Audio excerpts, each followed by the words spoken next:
Mr. John Lord.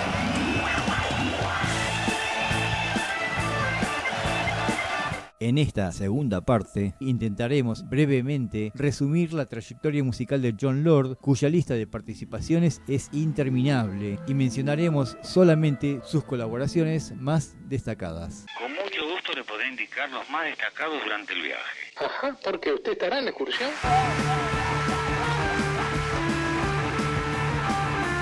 En 1972, Jon Lord comienza a agregar un ring modulator al órgano Hammond. Este efecto, al combinarse con sus altavoces Leslie, multiplicaba las capacidades tímbricas de su órgano Hammond.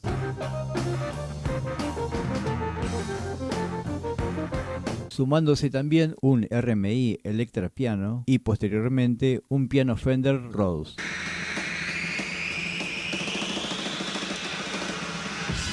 En marzo sale a la venta Machine Head,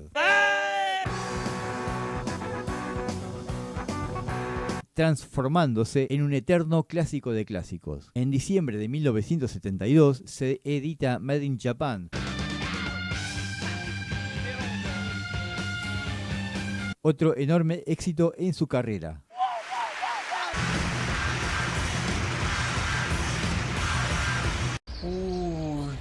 Estoy re loco. También en 1972, Jon Lord participa en el álbum What a Bloody Long Day It's Been de sus amigos Ashton, Garner and Dyke. En enero de 1973 sale a la venta Who Do We Think We Are. Y ya estábamos nosotros, ¿viste? Durante este año, Jon Lord incorpora a su set de teclados dos sintetizadores ARP Odyssey.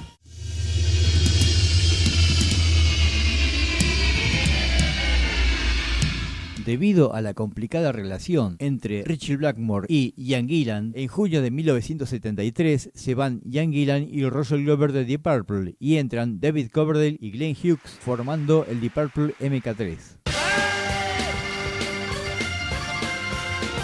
En 1974, Deep Purple lanza el muy exitoso álbum Burn.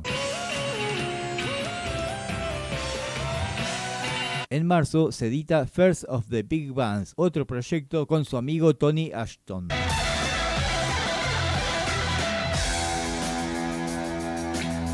En junio, Jon Lord presenta otra obra solista con orquesta titulada Windows,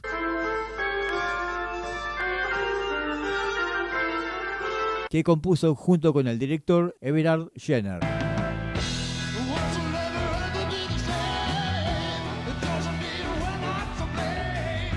Siendo grabada y filmada en vivo junto a Tony Ashton, David Coverdale, Glenn Hughes, Ray Fenwick y Pete York, y la destacada participación de la Munich Chamber Opera.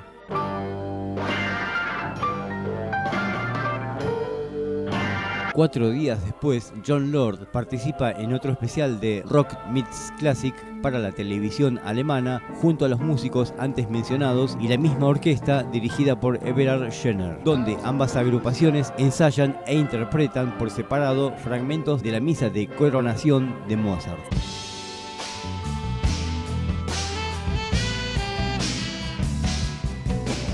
En septiembre actúa junto a Tony Ashton en la presentación de First of the Big Bands, que fue grabado, contó con la participación de los bateristas Ian Pace, Carmina Pease, el guitarrista Ray Fenwick, el tecladista Max Middleton y el saxofonista Dick Parry. Asadito, corderito. En 1974 también colabora en el álbum Rampant de la banda Nazareth. Durante la grabación de su siguiente álbum, Deep Purple no contaría con un Ritchie Blackmore al 100%, ya que este se mostraría distante con la línea musical que estaba adoptando la banda. Siendo así que sería mucho más destacada la participación de Jon Lord, no solo en el órgano Hammond, sino también en el piano Rhodes y en los sintetizadores.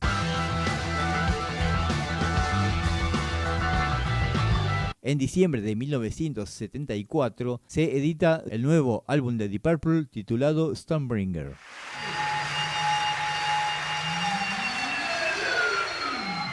En abril de 1975, Ritchie Blackmore deja Deep Purple. Gracias, salud. Hasta acá llegamos.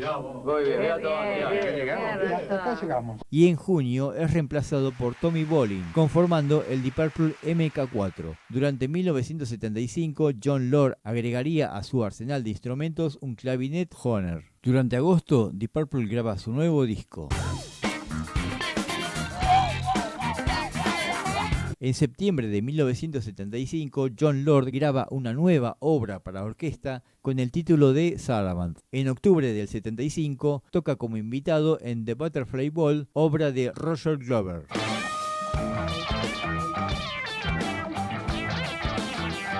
En noviembre de 1975 sale a la venta Come Taste the Band, nuevo álbum de Deep Purple, pero que no tendría el mismo éxito que los anteriores.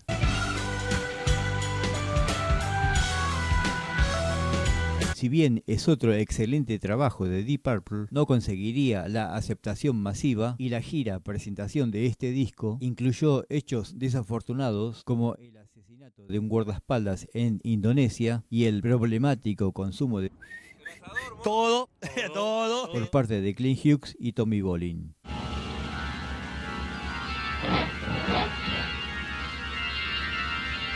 Durante la gira de este Deep Purple MK4, diversos incidentes habían ensombrecido el horizonte de Deep Purple.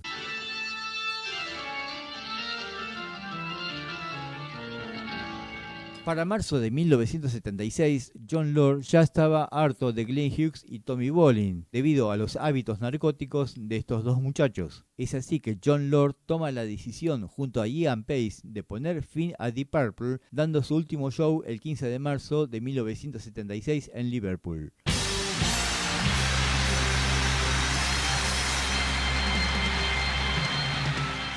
En julio se comunicaría a la prensa la separación de Deep Purple.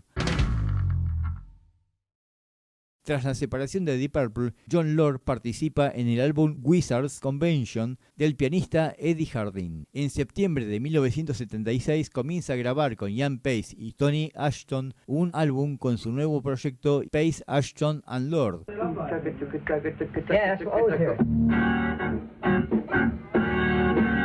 En el que también participa el bajista Paul Martínez y el guitarrista Bernie Marsden, futuro miembro de Whitesnake. En octubre de 1976 se edita Saraband, uno de sus mejores trabajos como solista.